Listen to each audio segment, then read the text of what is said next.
नमस्कार जी, आप सभी का स्वागत है हमारे इस प्यारे यूट्यूब चैनल में।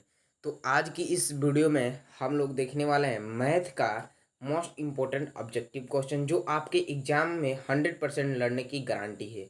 मैथ का ये VBI ऑब्जेक्टिव क्वेश्चन जो क्लास 10th के विद्यार्थी हैं उनके लिए ये हम लेकर आ गए हैं। मैथ का एकदम इम्पोर्टेंट ऑब्जेक्टिव क्वेश्चन जो आपके एग्जाम में बेहद इम्पोर्टेंट है आपके एग्जाम के लिए और आने की 100% गारंटी भी है। ठीक है, तो हम क्वेश्चन ला दिए हैं और सेम टू सेम सामने उसके आंसर भी है। आप लोग देखते चलिए और याद कीजिए, काफ़ी इजी इजी प्रश्न है। ऐसे ही प्रश्न आपके बोर्ड एग्जाम में पूछे जाते हैं। ठीक है, चलिए हम स्टार्ट करते हैं। ठीक है, चलिए पहला प्रश्न है, कार्तीय तल में स्थित किसी बिंदु 3,4 में कोटि का मान होगा। तो देखिए सो सिंपल सा है, यहाँ पे 3,4 है, 3,4। और देखिए हम लोग फर्स्ट वाले को क्या बोलते हैं, देखिए यहाँ पे हम लोग फर्स्ट को क्या बोलते हैं, भुज बोलते हैं। और सेकंड को जो दूसरा होता है हमारा अंक, उसको हम लोग कोटि बोलते हैं। तो यहाँ पे पूछ क्या रहा है कि कार्तीय तल में स्थित किसी बिंदु 3,4 में कोटि का मान है। तो हमारा 4 एकदम बिल्कुल राइट आंसर हो जाएगा, यानी ए हो जाएगा, क्योंकि कोटि का मान पूछ रहा है। अगर भुज का मान पूछता तो हमारा 3 हो जाता है यहाँ पे। ठीक है, तो कोटि का मान पूछ रहा है, ए राइट आंसर हो जाएगा। ठीक है, इसको पूरा डिटेल में समझा देते हैं हम आपको। देखिए ये हमने कार्तीय तल बना लिया। ठीक है, यहाँ पे प्लस प्लस होता है फर्स्ट वाले में, प्रथम चतुर्थांश में प्लस प्लस, द्वितीय में माइनस प्लस। ठीक है, माइनस कमा प्लस। ठीक है, और तृतीय में माइनस कमा माइनस। ठीक है, चतुर्थ में प्लस कमा माइनस। ठीक है, होता है ना प्लस माइनस। तो यहाँ पे देखिए ये हमारा पहला घर, दूसरा घर, तीसरा घर, चौथा घर। ठीक है, और यहाँ पे पूछ रहा है कि तल में स्थित किसी 3,4, 3,4 यानी प्लस में 3 और प्लस में भी 4। तो प्रथम घर, अगर यहाँ पे घर की बात करता या 3,4 किस चतुर्थांश में है, तो हमारा प्रथम चतुर्थांश हो जाता, क्योंकि प्रथम चतुर्थांश में हमारा प्लस प्लस होता है। पूरा डिटेल में आपको समझा दिए, उम्मीद है आप लोग पूरा अच्छी तरीके से समझ गए होंगे। अगर मतलब चतुर्थांश में पूछता तो आपको चतुर्थांश में भी समझा दी, और यहाँ पे पूछा है कि मतलब किस बिंदु कोटि का, इसमें कोटि का मान पूछा है। ठीक है, पूरे डिटेल में आपको समझा दिए हैं। ठीक है, थोड़ा सा पहले समय लगा लेकिन आप लोग समझ गए। चलिए 2 नंबर देखिए, यदि द्विघात समीकरण ax square plus bx plus c बराबर 0 के दोनों मूल बराबर हो तो द्विघात समीकरण का विविक्तर d होगा। तो देखिए यदि द्विघात समीकरण इतना कि दोनों मूल बराबर होना, तो द्विघात समीकरण का जो विविक्तर होता है वो d बराबर 0 होता है। इसको याद रखिएगा, काफ़ी इजी इजी ऑब्जेक्टिव आपके बोर्ड एग्जाम में पूछे जाते हैं। ठीक है, चलिए 3 नंबर है, बिंदु 3,+5 किस चतुर्थांश में स्थित है। तो देखिए बिंदु 3,+5, अभी न हम आपके सामने ये बनाए थे, प्लस प्लस। ठीक है, उसके बाद से माइनस और प्लस। द्वितीय चतुर्थांश, देखिए चतुर्थांश पूछा ना, जो हम फर्स्ट नंबर प्रश्न बताएं वहीं पे ही इस 3 नंबर क्वेश्चन को हम डिटेल में बता दिए थे। बताए थे कि नहीं, ध्यान से बैक करके आप लोग देखिए।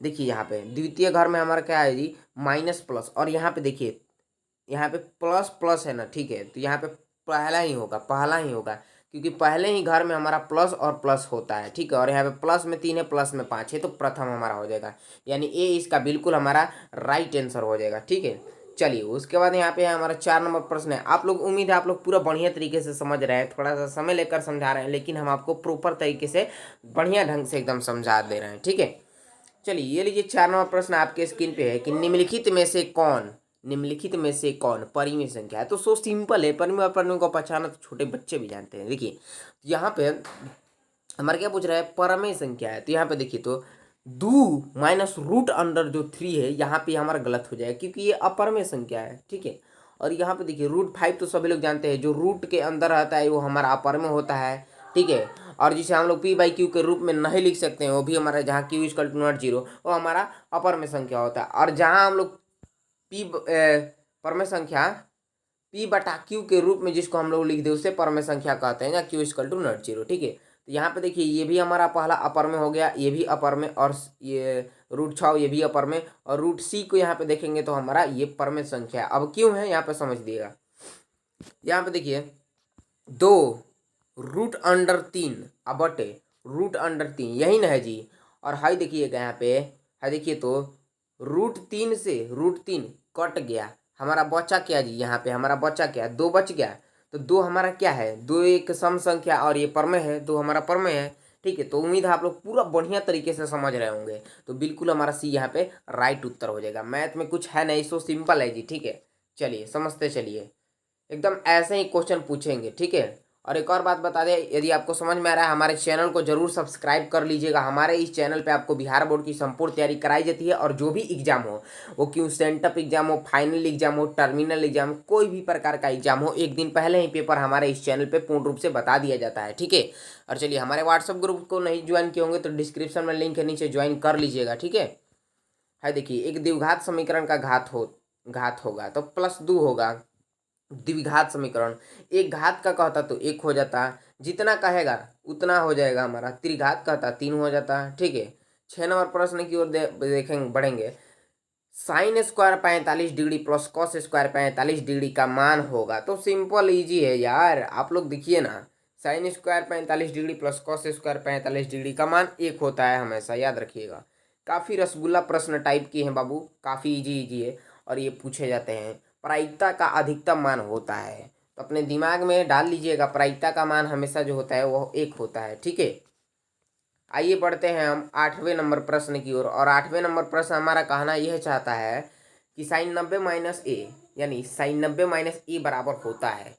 तो साइन 90 माइनस ए कॉस के उल्टा होता है, तो कॉस ए हो जाएगा। ठीक है, चलिए, उसके बाद यहाँ पे 9 नंबर प्रश्न देखिए, बहुपद x square plus 2x minus 10 का एक शून्यक कौन है।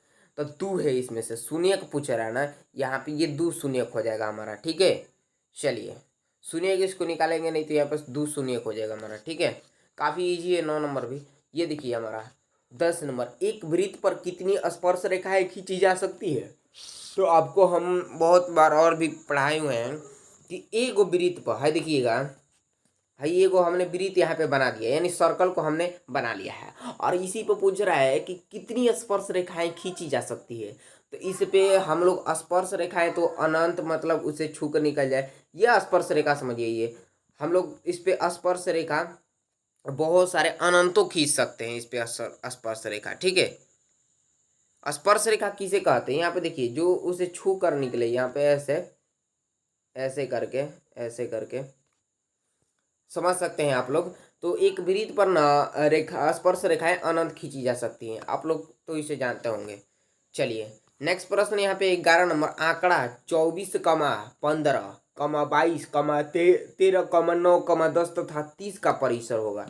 परिसर पूछ रहा है। ठीक है, तो देखिए, सिंपल ये भी है, काफ़ी इजी है। इस अगरी को जोड़ के 30 से भाग दे दीजिए, आपका परिसर 21 मिल जाएगा। काफ़ी ज़्यादा एकदम इजी है। ठीक है, 21 इसका राइट आंसर हो जाएगा। चलिए, परिसर निकालना तो एकदम इजी है। हाय देखिए 12 नंबर, एक एक बटे √3 बराबर है टेन 30 डिग्री के। ठीक है, क्योंकि टेन 30 डिग्री का मान 1/√3 होता है, तो उसी का ना बराबर होगा। चलिए हाई देखिए 13 नंबर, एपी का पहला पद ए और सार्व अंतर डी हो तो एनवा पद का योग होगा।